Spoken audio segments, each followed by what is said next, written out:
I work for a video conversion company for film and television, digitally encoding videotapes and film reels. It's sometimes mundane, but decent work, and my company has done a few large jobs for a number of reputable television stations since aging analog format storage and preservation became a problem. On a rare occasion, I find tapes that are mislabeled or missing, and I have to actually watch the tapes to correctly label them before encoding. On even rarer occasions, I end up finding a lost or unaired episode that was pulled due to cast change, projected conflicts, or problems during filming. Today, I was going through a large collection for a major network that was relocating their storage facility. I found a corrugated plastic box that was unlabeled, containing such tapes. It's common enough to find a few unlabeled videos here and there, but this box that had fallen in between two shelves was filled with over a dozen tapes, with no info other than logos. The woman working there was fairly new, and she explained the previous archivist quit without leaving any clue or answers as to why. We loaded up the first set to transcribe, securing it to avoid damage on the drive back, and once back at our office, I started with the biggest task first: the unlabeled ones. It was the end of the work week, and I was the last in the office. I just wanted to get a glimpse of what this was before shutting down the station and locking up. As night dimmed the screen-lit space, I began to watch with growing confusion. I figured I'd listen to the radio as I sped through tapes for identifiable timestamps or markers. But these tapes just started and ended without any clues as to the date or number in the series. I soon discovered they were all completely different shows, and even more bizarre, the tapes were from different networks, and even decades from the varying outdated logos on small stickers. The first tape I pulled had the old, thick font of the late 70s BBC logo. This was likely once property of PBS, before ending up in that other network's archive. I inserted the tape and watched the fuzzy image take me back to childhood, watching the dated fashions and blurry image in dire need of color correction. It was a famous antiques appraisal show you might know, and I was about to fast forward when the wrong host appeared. A man I didn't recognize appeared on camera, introducing the show and its first episode to the camera in a baritone British accent and an actor's timbre. He did an excellent job in his first evaluation of a Victorian armoire, and I realized then this was an unaired pilot.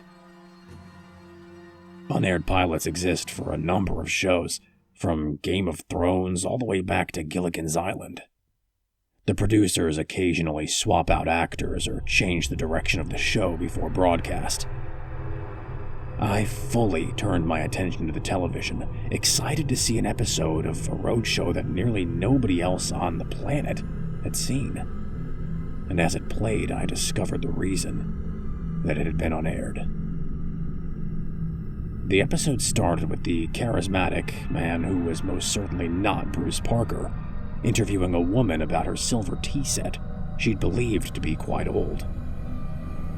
The announcer analyzed it, declaring it 19th century solid silver, valued upward of $10,000 if complete, and with a brisk nod as tears of joy streamed down her face, the woman signaled it was. The host next spoke to a man whose Manet sketches were forgeries, and the host explained how and why and what to look out for, before moving on to the last part of that abbreviated pilot. A mustached man with a wide-brimmed gray hat sat at a table with some ornate mechanical wooden box. The camera zoomed in to the intricate carving of the stained wood, and the closer it got, the more detail it revealed. It was beyond beautiful. Some exposed gears and cogs appeared to be gold and had detailed, latticed designs throughout. The host seemed absolutely stumped, and I was about to suggest his lack of expertise in antiques as the reason he didn't return, but I soon learned why. The host stared intently at the machinery of the peculiar item, his brows scrunching as a look of anguish contorted his gaze. He looked exhausted, those previously lively, chipper eyes sunk down as if he'd been heavily sedated. Drool seeped a glass rope from the corner of his crooked jaw as his fingertips raised up. I watched in confusion as the fingernails dug into his face and the host began to scratch furiously at his skin. I watched with chills as he clawed into his forehead, spilling crimson streams down with chunks of flesh from his screaming skull. It was the single, most horrifying thing I'd ever seen as the host furiously stripped the skin and muscle and sinewy strands in a fervid act of complete insanity. Lips and eyelids were ripped free before he wrenched off his nose with a violent downward yanking. Screams sounded from panicked people who watched as waterfalls of blood poured down his dress shirt and blazer. The bloody, screaming skull's teeth became longer as fingernails shredded gums and jiggling chunks that stuck to the bone of his chin and to his clothing. Strange static disrupted the signal every so often during the horror show, and soon one of the crew, the boom mic operator I think, ran to his side, attempting to help. The poor boom operator tending to the collapsed, self-mutilated man eventually stood up, shaking his head to the camera, signaling for it to cut, which it did not do. The cameraman zoomed closer to the corpse on the floor, showing dangling threads of skin peeled from a skull stripped of a face, the eyes oozing out and clearly destroyed in black sockets. The man at the table was barely visible on the side, but on his face was an unfeeling 1,000-yard stare as he looked at the camera. But that wasn't right either. He wasn't looking at the camera. He was looking at me when loud screams erupted and the tape cut to static. I sat there, clutching my elbows tight and shivering at what I had seen, knowing it was 100% real. The cameras used were clearly late 70s from the video feed, and these tapes had undoubtedly been in that storage house for over a decade before I'd found them lodged between shelving racks and covered in thick dust. I searched the clearly deceased host's name online, but he seemed to have been scrubbed from history. There was nobody on the internet with his name who appeared on any shows according to my research. I stared down at the other tapes marked only by network, curiosity growing, before I was jolted by the vibrating cell phone in my pocket. I answered the phone to the voice of a man that sounded labored and slow, like he'd been the victim of a severe stroke.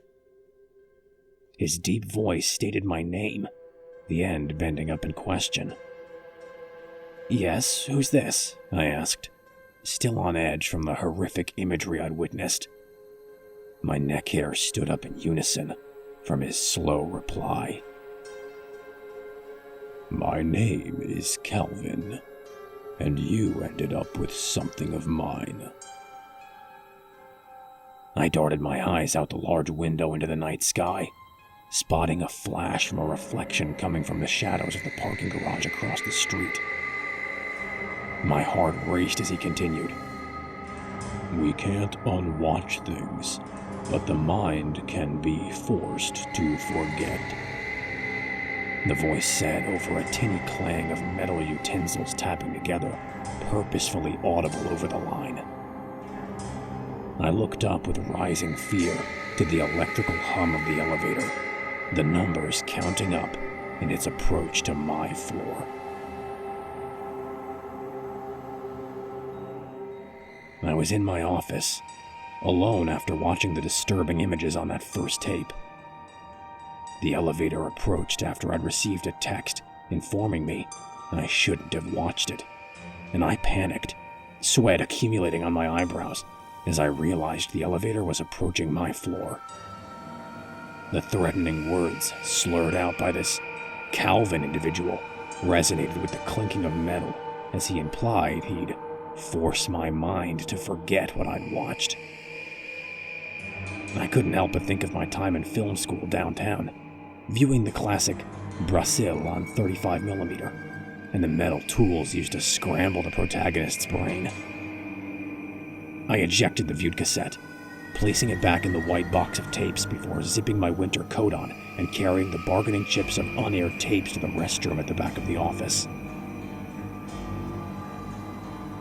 I raced into the dim tile lavatory, slamming the chicken wire window up and tossing the plastic box down 14 feet to the adjacent roof below. I'd occasionally stared out of that window, loitering in the restroom while the film reel spun down during digitization, fantasizing about escaping work. After a few short breaths, I climbed out of the window, hanging to the cement sill and dangling my legs in the wind below before dropping down with a bone-shocking landing. I crossed the lower blacktop roof to the offices I glanced into on a few occasions when washing my hands, and tried the window, finding it unlocked in what I can only describe as a holiday miracle. I walked hastily through the office of what appeared to be a telemarketer's office, based on the scripts for calls on the desks near computers from the 90s. I made a mental note to come back and take my name off the goddamn list myself if I made it back safely. I proceeded out the office front doors to the hall and then into and down the repeating steps of the concrete stairwell. I dialed Mark, our receptionist, and told him someone was after some of the tapes we'd acquired. Mark informed me he'd already logged them, and it became a bit more clear how this man had found out about their discovery. Anyone looking for the digital entry of over a dozen consecutive unlabeled tapes might be watching for that info, and paranoia flooded my brain.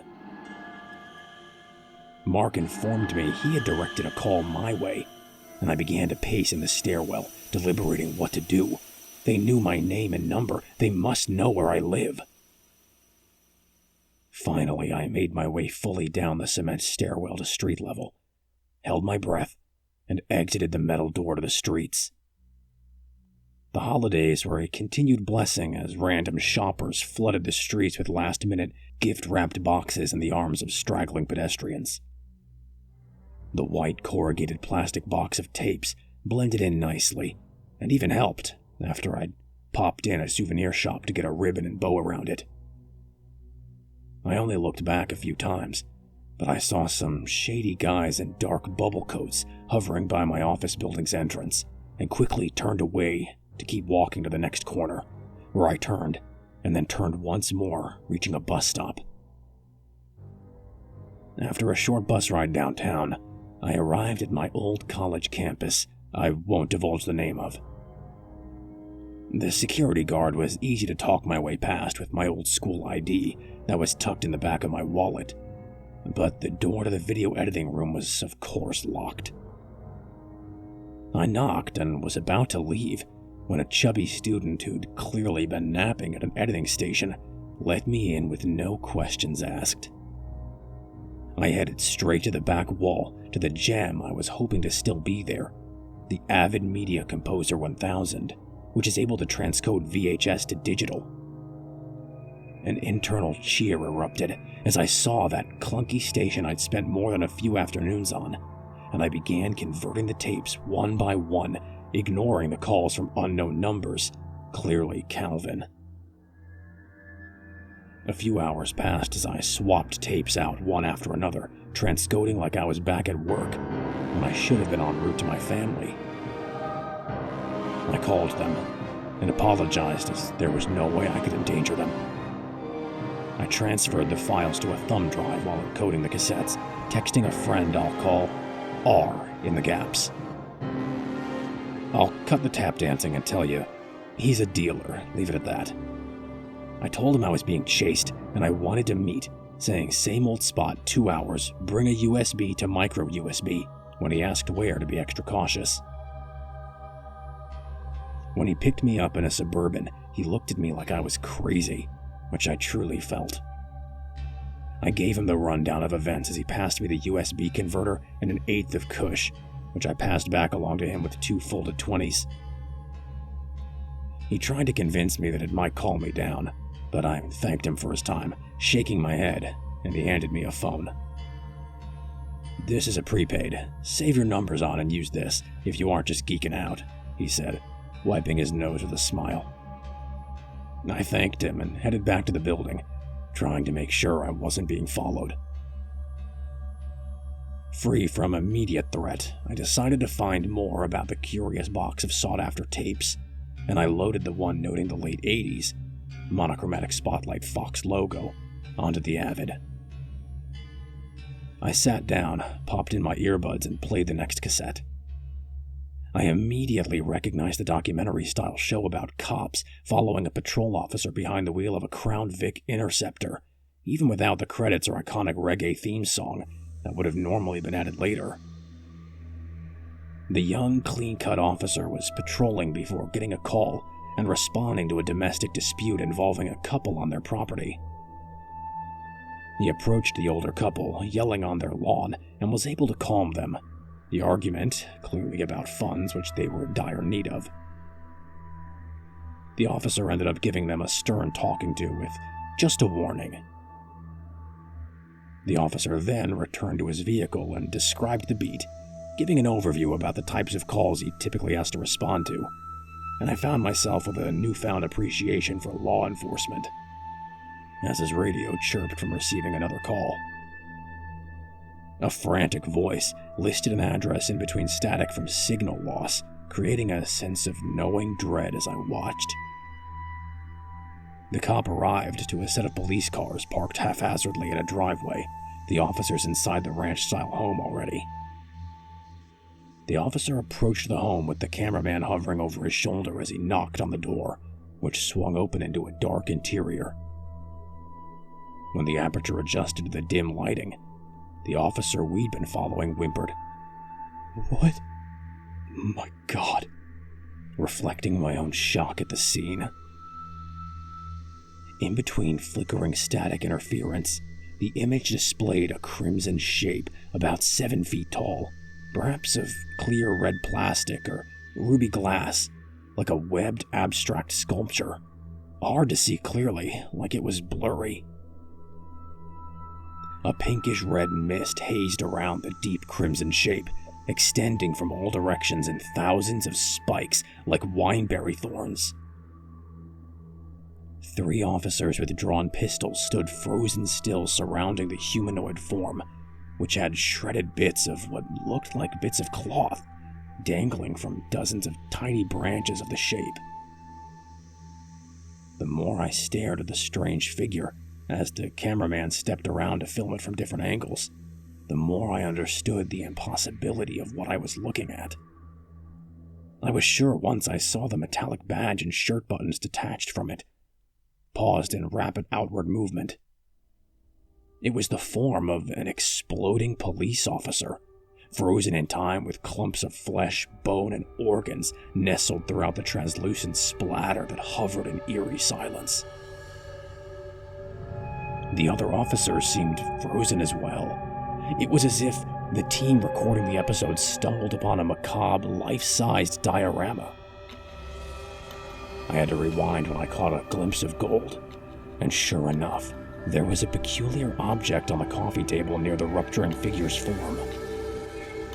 It appeared to be a small wooden clock of sorts, ornately carved wood and latticed gold parts weaving together, similar in style to the box from the other video. It was only in view for half of a second before the camera panned back up and filmed the officer trying to communicate with the frozen officers. When his hand reached out and touched one mustached cop on the shoulder, the scene unpaused, bursting a violent red explosion outward that tore skin from meat and meat from bone in gore-strewn chunks with a torrent of blood spray. The camera and operator spun wildly with the sound of cracking bones and plastic over a horrific, loud popping sound as they exploded into droplets of gore by the powerful blast. Static flooded the screen and played in a snowy haze for a few minutes as I processed what I just viewed in a blend of horror and awe. My heart leaped into palpitations when a hand tapped my shoulder, and I yelped, spinning backwards. It was the chubby editor, pointing to the clock to signal the editing room was closing, and I packed up my things into the white plastic storage box. I began to wonder if these tapes were gathered in the process of hiding the existence of those objects, or for locating them. All I knew was what I'd seen on them made me question what I knew about the world. I could only begin to imagine how priceless these items could possibly be, let alone the ramifications of their existence. I was completely exhausted, and exited the editing lab before searching maps to find a cheap hotel to spend the night. I'd stopped at a few ATM machines on my way to take out the max of $200 from each just to be safe, tucking folded squares of cash into my wallet, inside coat pocket and sock. I'd watched enough movies to be paranoid about my card usage, figuring better safe than sorry, before heading to a nearby cheap hotel and paying the older gentleman at the check-in desk with cash. I made my way down the stained, carpeted hall to a shoebox of a room, locking the door and finishing saving my contacts on the new phone my old guy gave me. I looked out the window to the brick wall of the neighboring building, sending a text to my family to apologize once more and to let them know I was safe and I'd be back soon.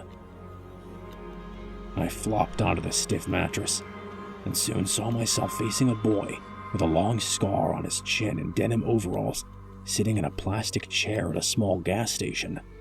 One I recognized clearly, especially with the interstate sign just behind him. The boy frantically gestured me to come closer with his hand as I approached him. I then heard the drool-filled, heavy breathing behind me. I spun around to see my family, bound and gagged, clearly dead in their basement under an exposed swinging bulb, before I woke up screaming. I sat awake in damp, scratchy hotel sheets, covered in sweat from a nightmare. I remembered the gas station where that kid in my dream had stood from my own childhood. For some reason, his face was beyond vivid, fresher in my head than any dream of recent memory. He had been beckoning me to come, as if something innate was rattled loose from my brain by simply viewing copied footage of the strange devices on those VHS tapes. In need of answers, a force pushed from within beyond curiosity alone to seek the place I'd glimpsed in vision, 2 odd hours away from my current location. I showered quickly, then called a car service and dressed, contemplating getting something to eat nearby. Before checking the area on maps, I peeked out the blinds that stank of sneaked cigarettes, and I noticed a BMW parked with its engine billowing exhaust in the frozen air of the village. Foot traffic was heavier than I imagined with the return of students back to the apartments the holidays had vacated, and plenty of cars filled the street, but that vehicle seemed suspicious. Tinted windows on the idling car left me with a bit of unease, and when I saw a familiar man with thick brows and a bubble coat and beanie exit the vehicle, panic struck. Somehow, they'd found me. I thought of leaving the tapes with a note stating, "I didn't watch and do not want them. Please leave me alone." But something about the horrific power of the objects made me wonder if they would be better off away from the threatening type that was clearly after me. More importantly, the man Calvin seemed to have known I'd seen them, and that information was more pressing than just getting hold of the tapes. I honestly began to question my sanity when I tore the bow off and dumped the cassettes onto my bed before ripping the black trash bag from the waste bin and stuffing them inside by the handful. I zipped my coat, slinging them over my shoulder like a cursed sack of presents, and called the cab once more to instruct him to meet me out back near the dumpsters. I waited in the hallway near the emergency exit until a voice brushed with a faint French accent at the hotel front desk asked about his friend, who called him to bring his medication, describing my appearance. I quickly and quietly crept outside the metal maintenance door, seeing the black car I'd called roll up beside me seconds after hearing a loud bang I prayed was a door slam from inside the hotel. I tried to maintain my composure, entering the arriving car, and I directed him to the station. I looked back a few times and tossed my old phone out the window en route. Despite the traffic, we eventually arrived at the station. I walked quickly through the busy terminal, bought a ticket from the machine, and descended the stairs when the gate number was announced. The video files were loaded for viewing on my way to the small gas stop, chasing a ghost of a child from last night's dream. New Jersey transit was shockingly sparse midday, something I'd never witnessed. I boarded the train, stretching out on the cushioned seat, and I inserted earbuds, ready to gather as much as I could from the videos I'd converted. We soon were off, and I began watching the encoded tapes with morbid fascination. Tape number 3. A local news broadcast recording, 1991. A local news program from the West Coast talks sports, weather, and politics. Extensive coverage of Desert Storm, some local gang violence piece, possibly serving some political agenda. Then the weather. Light rainstorms and an approaching cold front, etc. The pre-recorded headline was about a tragic commercial plane crash where 293 of the 294 passengers and crew on board were killed. Hearts went out to the families, and the piece was truly depressing. When the file concluded, I looked it up online, and that flight number returned no results. It was as if it had been wiped from history, the only proof I was aware of being that broadcast I doubt had been live, or even aired at this point. I felt a shiver as I realized there was a sole survivor, and I had more than a notion an antique device had been involved. Tape number 4. Unknown, mid-80s. A Chinese man was speaking into a camera he was holding, speaking Chinese, only one repeated question being Yan Shi every so often. He pointed the camera to a wooden table, at which sat an extremely unsettling automaton, a clockwork person. It seemed to be nearly the size of a human, but the camera angle and lack of reference made it unclear. The machine cocked its head upright, then shot open latticed wooden eyelids and stared into the camera with ornate golden orbs of eyes.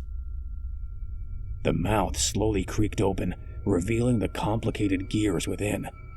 Then the shaky camera dropped to the floor with a crash, a visible crack in the lens.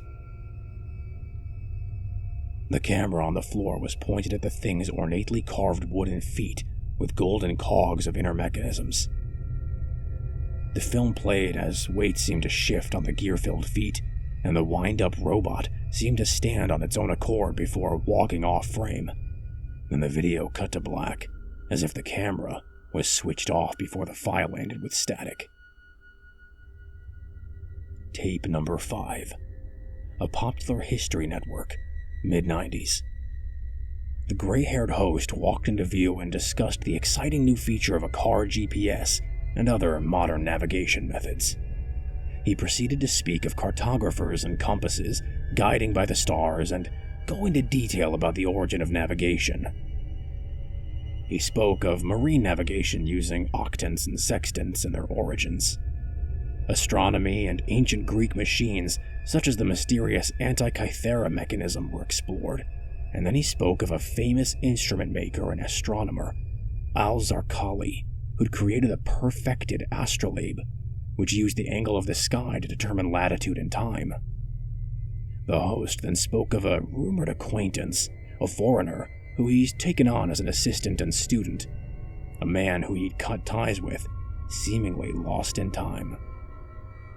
The show's host walked through a museum and further speculated about the foreign instrument maker, who had been cast away by Al-Zarqali for creating devices for what the host described as nefarious purposes and against God's will.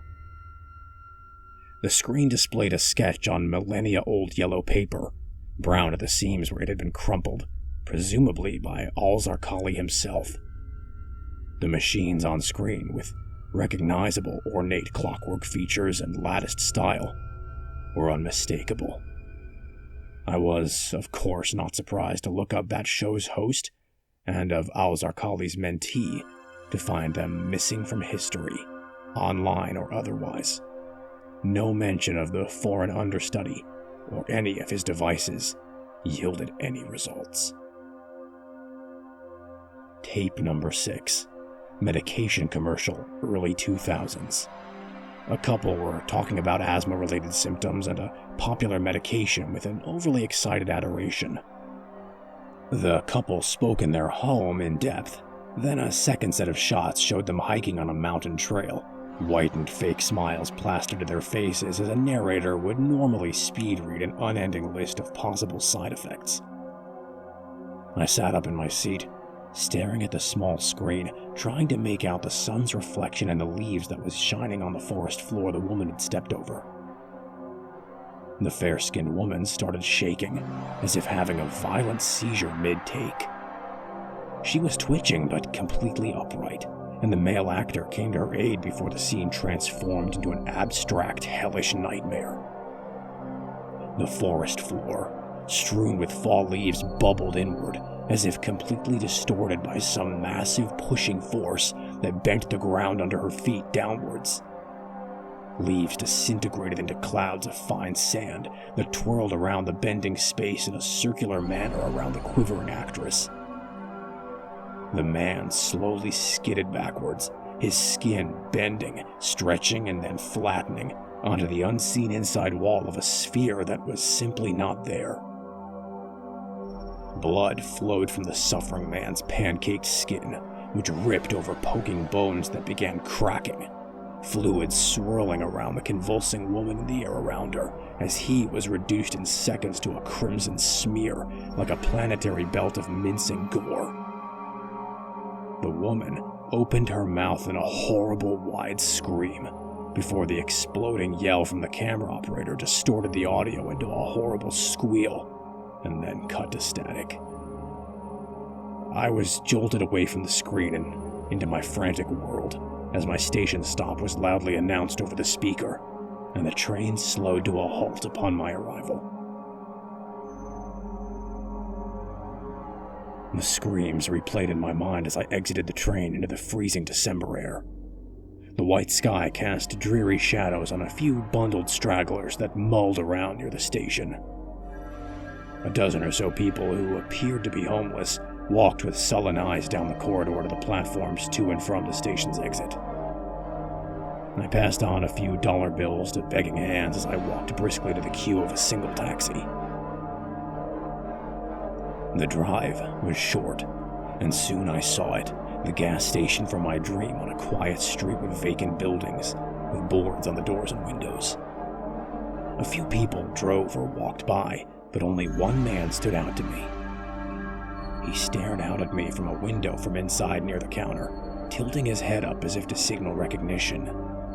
He was a tall man in perhaps his 50s, thick eyeglasses and a broom mustache of white on his dark face, peeking from a herringbone topcoat and thick gloves. I approached and recognized the wide scar on his chin from the child in my dream, beckoning me to find him at that parking lot. This man had somehow known about that gas station I'd recognized from my days of daycare as a child. More impossible, he had somehow conveyed the message over 70 miles into my subconscious. I approached the man who came out and shook my freezing hand, asking, "Coffee?" as his gloved finger pointed to a small diner nearby. The burnt, stale coffee at least warmed my hands as I sat in the booth with the stranger who stared at my plastic bag of videotapes. He shot a glance at it before introducing himself in a hushed tone. "My name is David. Since you're here talking to me, I imagine you've been in contact with certain objects that shouldn't exist." I lifted the bag slightly and explained the entire story, realizing I was trusting a total stranger with my life, but I had to speak to someone before I went completely insane. I realized my eyes were tearing up in the relief I felt letting this paranoid fight-or-flight nightmare finally out to someone. I regained my composure and explained the tapes, the images I'd seen, and the pursuer on my heels at every turn. He nodded compassionately and began to speak. "My father worked at a pawn shop in Newark in the 60s, he explained. "My mother and him barely had 2 nickels to rub together, and business had been stagnant aside from a few stolen watches or pawned wedding rings. I was just a kid, watching the counter for my old man while he was in the restroom when a nervous man came in with a leather case containing something clearly stolen. I opened the satchel and saw the device with craftsmanship unlike anything we'd ever had in the shop. I was about to touch it when my pops got out and yelled at me to step aside as he examined the machine." He continued in a quavering voice. "I'm the only one that made it out of there alive. I saw what it did to their bodies. That machine should not exist." David told of a French inventor named Ambroise Vauquelin, who had become obsessed with life and death, trying endless experiments to transfer consciousness to machinery, more specifically, the soul. He approached a famous instrument maker, Al-Zarqali, around 1070 AD as an understudy before learning to metalsmith and craft intricate, unique devices. While being mentored, he was cast out when exposed for performing horrific acts on stolen newborns and orphans in search of a purifying pain that would peel away earthly ties and moral binding. He sought through horrific suffering to strip layers away from the human mind down to expose the purified soul itself. Legend stated that in the process of somehow blending torture and alchemy, Ambroise had eventually crafted 7 machines, each more horrible and powerful than the last. Clockwork machines born of such maddening perversion that they seemed to break the laws of nature itself. He described the devices as much as he could, and between what he'd gathered and what I'd seen, we came up with a list of some of the nightmarish inventions, some centuries ahead of their recorded invention.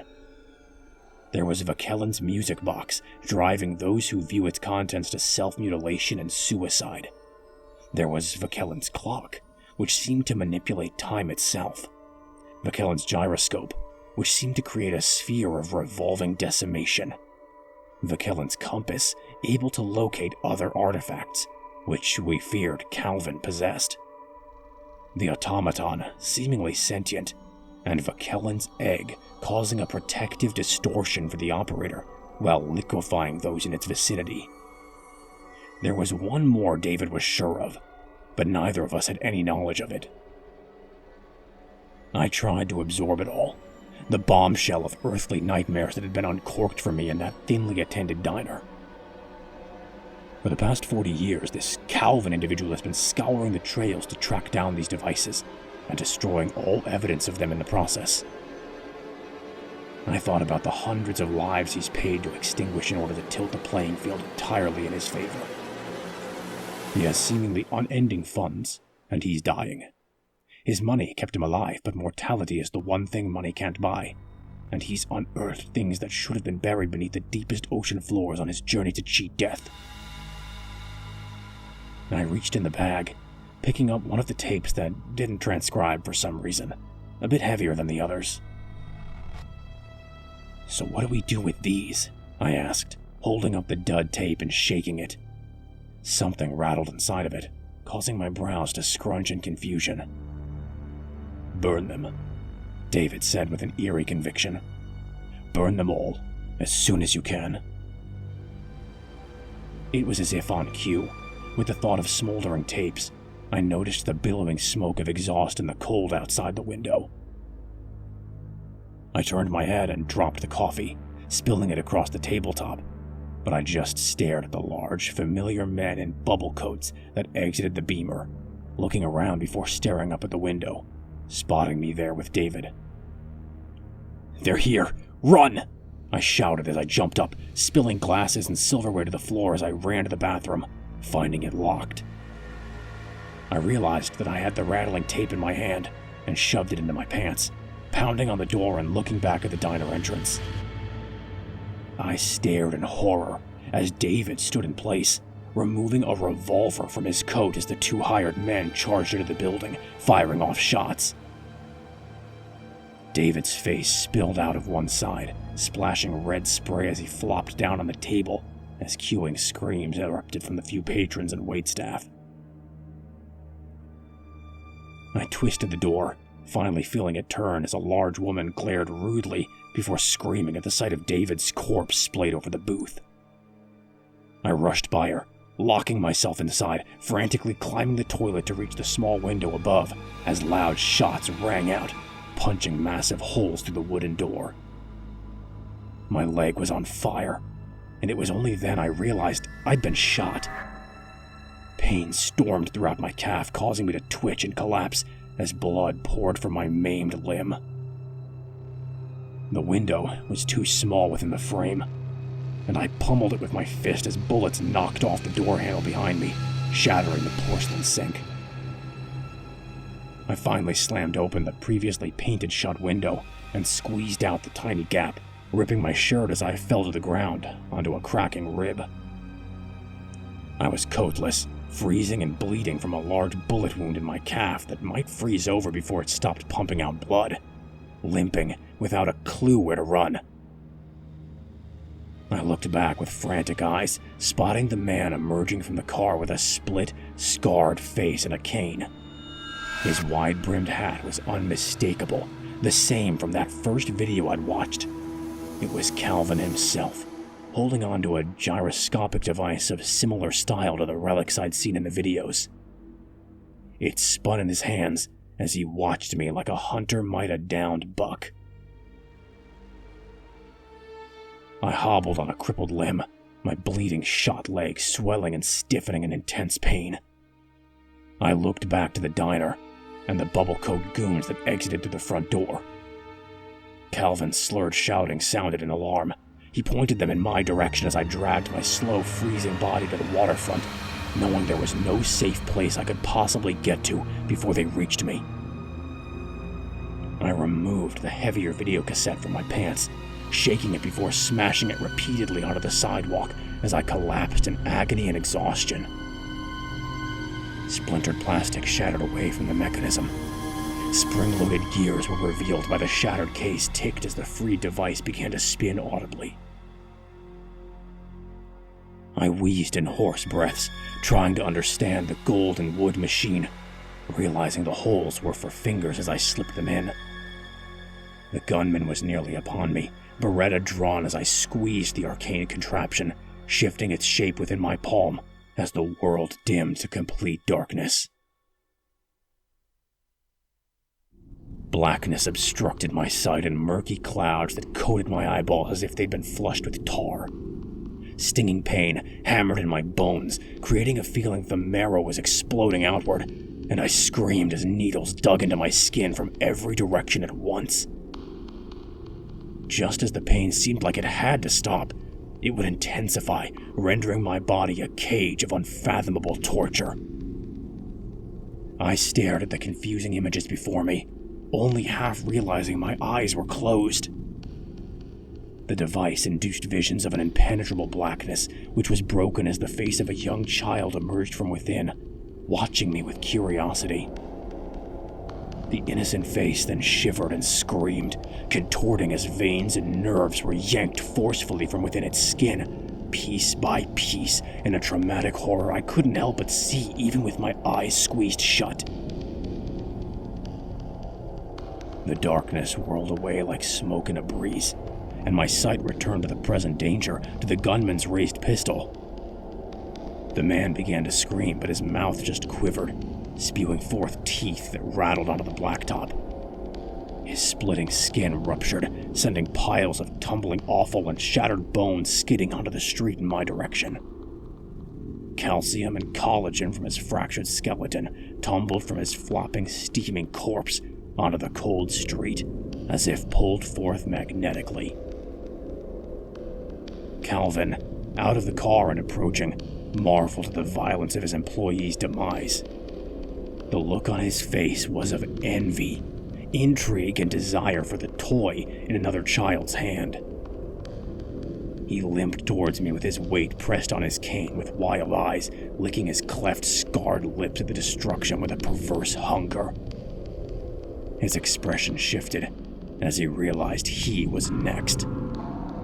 His outstretched, gloved hand split black leather and wool in a horrific crack as his forearm snapped open at the elbow, splaying the two bones into a fork ending with a few fingers, dripping red.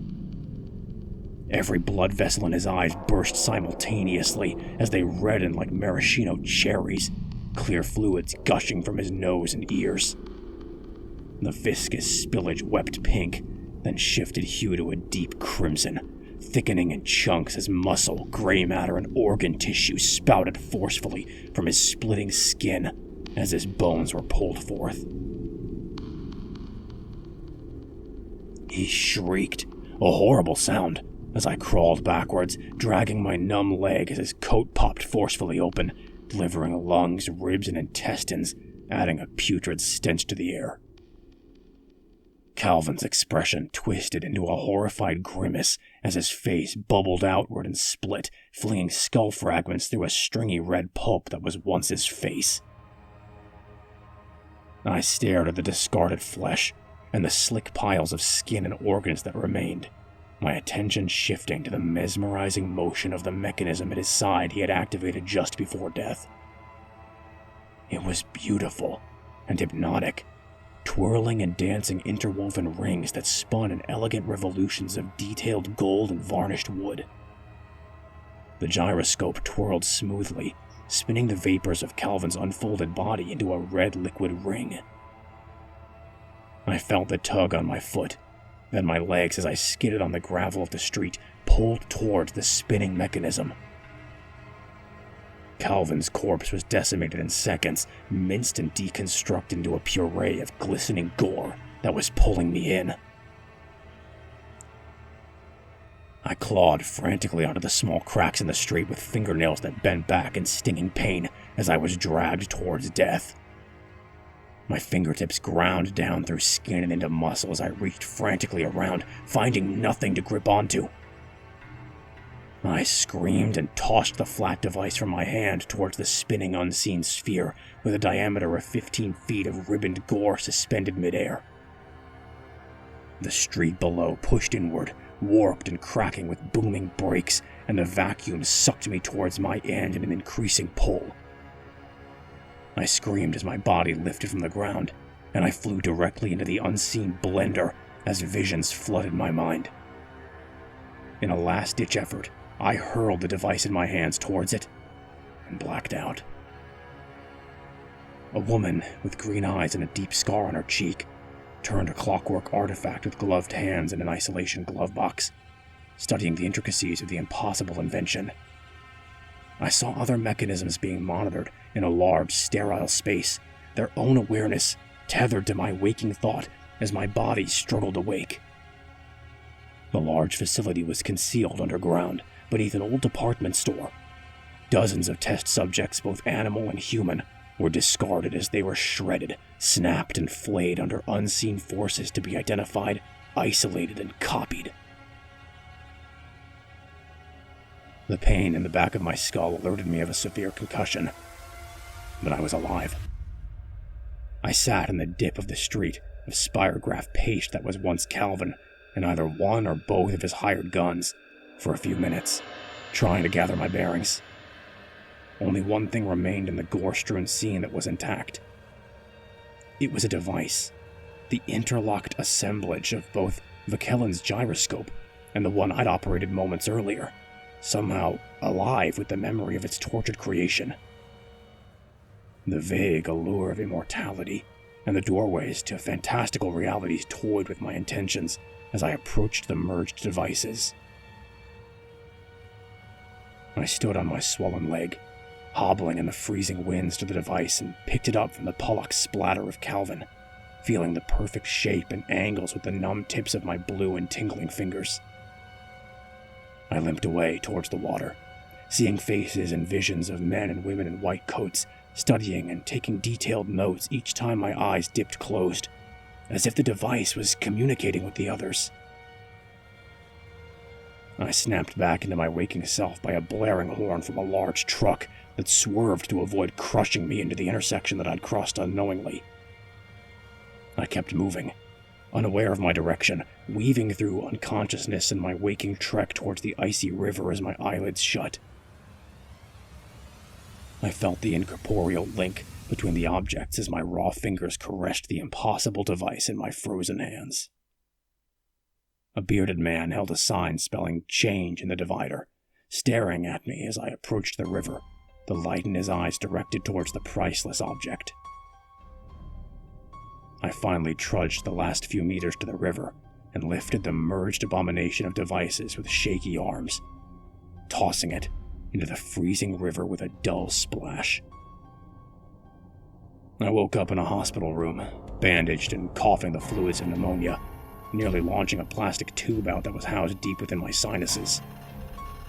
My head stung first, then my ribs, then my bandaged hands, and I pressed the drip I found at my side with eagerness.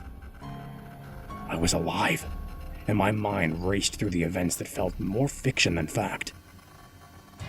I called the nurse in and got my phone to speak with my family, sighing and tearing up after finding them well.